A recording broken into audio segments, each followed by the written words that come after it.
새벽 5시 반, 알람 소리가 울리기도 전에 이정호는 눈을 떴다.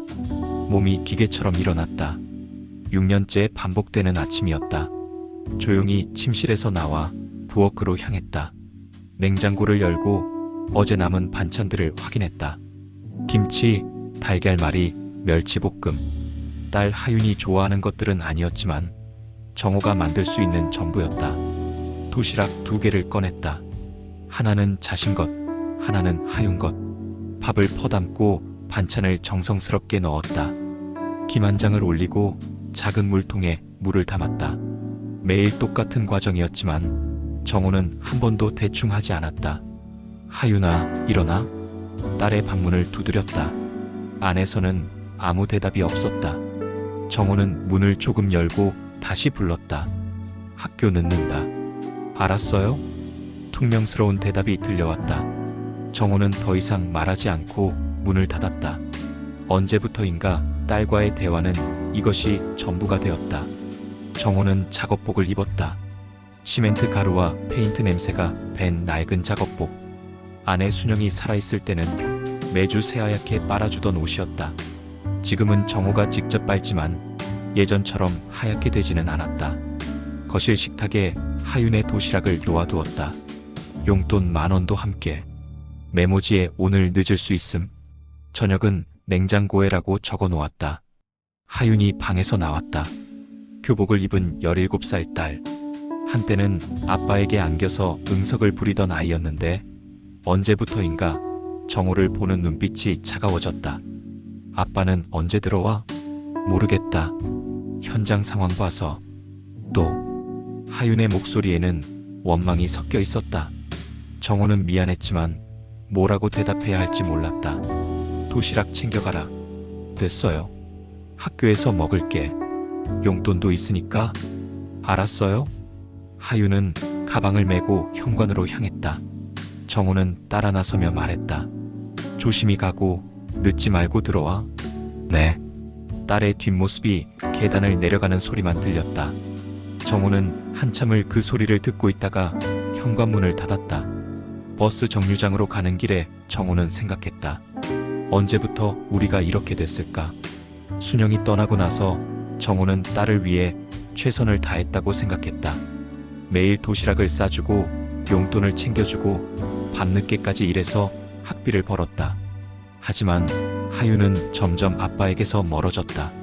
중학교 때까지는 그래도 대화라도 했는데 고등학교에 올라가면서부터는 아예 말을 섞으려 하지 않았다. 내가 뭘 잘못했을까?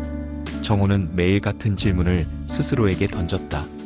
하지만 답을 찾을 수 없었다. 공사장에 도착해서 안전모를 쓰고 작업 준비를 했다. 오늘도 하루 종일 시멘트 포대를 나르고 벽을 칠하고 바닥을 닦는 일이 기다리고 있었다. 정호 씨, 오늘 좀 힘들어 보이네. 같이 일하는 김 사장이 말했다. 그냥 딸 생각에. 하윤이? 아직도 아빠랑 안 친해? 정호는 쓴웃음을 지었다. 누구나 아는 이야기가 되어버렸다. 사춘기야, 원래 그런 거야. 시간 지나면 나아질 거야. 김 사장의 위로에 정호는 고개만 끄덕였다. 하지만 마음 한구석에서는 계속 불안했다. 정말 시간이 지나면 나아질까? 아니면 이대로 계속 서로에게서 멀어져만 갈까?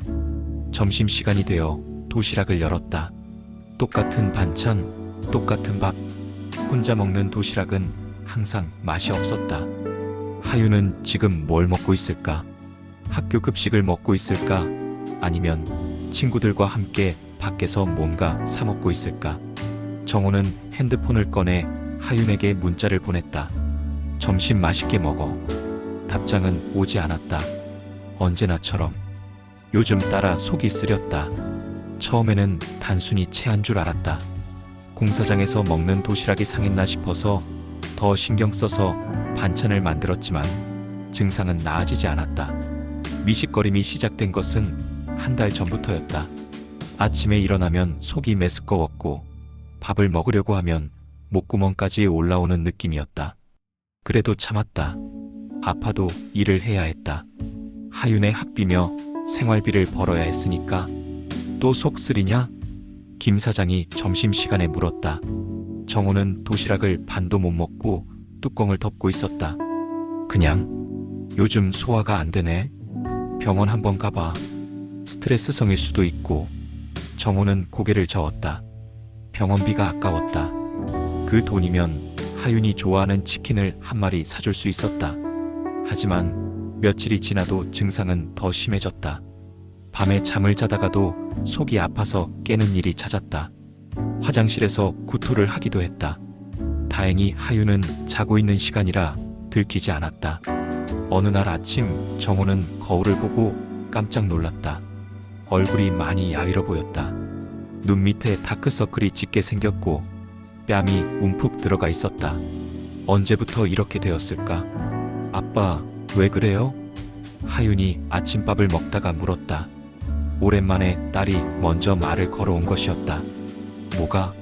얼굴이 이상해요? 아픈가요? 정호는 당황했다.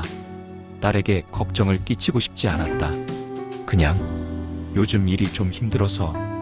괜찮다. 하윤은 의심스러운 눈으로 아빠를 바라봤지만 더 이상 묻지 않았다. 정호는 안도했다. 그날 오후 공사장에서 시멘트 포대를 나르던 중 갑자기 어지러웠다. 눈앞이 하얗게 변하면서 주저앉을 뻔했다. 정호 씨, 괜찮아? 동료들이 달려왔다. 잠깐만. 괜찮아요? 정호는 벽에 기대어 숨을 골랐다. 식은땀이 등줄기를 타고 흘렀다. 오늘은 일찍 들어가. 얼굴이 완전 새파래. 아니에요, 괜찮아요? 괜찮긴 무슨. 당장 병원 가봐. 결국 정호는 하루치 일당을 포기하고 집으로 돌아왔다. 마음이 무거웠다. 하루 일당이면 하윤의 용돈과 저녁거리를 살 수 있는 돈이었다. 집에 도착해서 침대에 누웠다. 온몸이 아팠다. 특히 명치 부근이 계속 쑤셨다. 이런 적은 처음이었다. 그냥 스트레스겠지. 정호는 스스로를 달랬다. 하윤과의 관계도 어색하고 경제적인 부담도 크고 혼자서 모든 걸 감당하려니 몸이 말을 듣지 않는 것일 거라고 생각했다.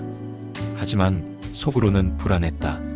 혹시 뭔가 큰 병이 아닐까 하는 걱정이 계속 머리를 스쳤다. 그런데 만약 정말 아프다면 어떻게 하지? 하윤이는 어떻게 하고? 저녁 때 하윤이 들어왔다. 아빠, 왜 일찍 와 있어요? 그냥 일이 일찍 끝나서. 하윤은 평소보다 아빠를 유심히 바라봤다. 진짜 괜찮아요? 얼굴이 너무 안 좋아 보이는데. 괜찮다고 했잖아.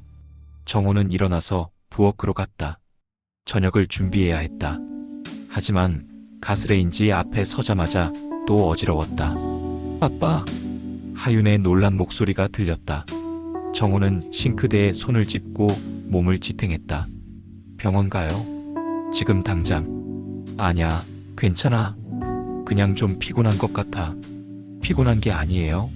보기에도 이상해요. 하윤의 목소리에 울음기가 섞여 있었다. 정호는 딸의 표정을 보고 마음이 아팠다. 걱정시키고 싶지 않았는데. 내일 병원 가볼게. 약속해요?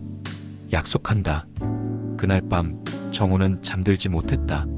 내일 병원에 가면 뭐라고 할까? 혹시 정말 큰 병이면 어쩌지? 하윤이는 어떻게 하지?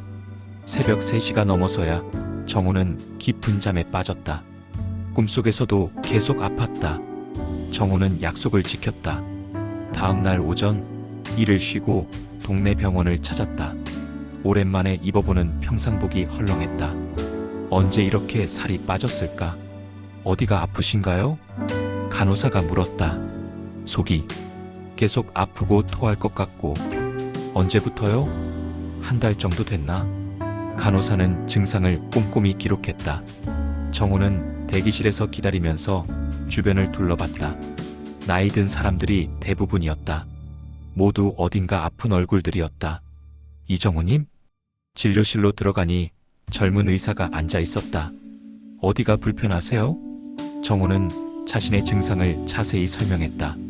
속쓰림, 소화불량, 체중 감소, 어지럼증. 의사는 정호의 배를 만져보며 몇 가지 질문을 더했다. 가족 중에 위장 질환이 있으신 분 계세요? 잘 모르겠습니다. 술, 담배는 하세요? 담배는 조금, 술은 거의 안 마십니다. 스트레스는 어떠세요? 정우는 잠시 말을 멈췄다. 스트레스가 없을 리 없었다.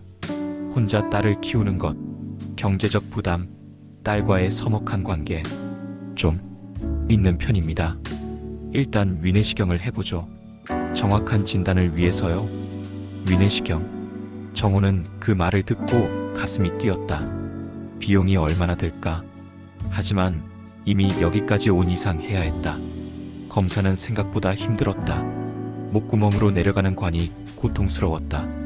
의사와 간호사들의 표정을 보려 했지만 모니터 화면만 뚫어지게 바라보고 있었다. 검사 끝났습니다. 결과는 일주일 후에 나와요. 일주일. 정우는 그 일주일이 길게 느껴질 것 같았다. 하지만 어쩔 수 없었다. 검사비를 내고 집으로 돌아가는 길에 정우는 하윤에게 문자를 보냈다. 검사 받고 왔다. 결과는 다음 주에 나와. 곧바로 답장이 왔다. 뭐라고 했어요? 아직 모르겠다. 결과 봐야 한다고. 걱정 마요. 괜찮을 거예요. 오랜만에 받은 딸의 따뜻한 문자였다. 정우는 마음이 조금 놓였다. 일주일이 지났다. 정우는 결과를 듣기 위해 다시 병원을 찾았다. 이번에는 하윤도 함께 가겠다고 했지만 정우가 혼자 가겠다고 했다. 혹시 안 좋은 결과가 나올까봐 딸이 걱정할까 봐서였다. 결과가 나왔습니다. 의사의 표정이 어두웠다. 정우의 가슴이 빠르게 뛰기 시작했다. 위에 악성 종양이 발견됐습니다. 악성 종양. 정우는 그 말의 의미를 알고 있었다. 암이라는 뜻이었다. 위암입니다.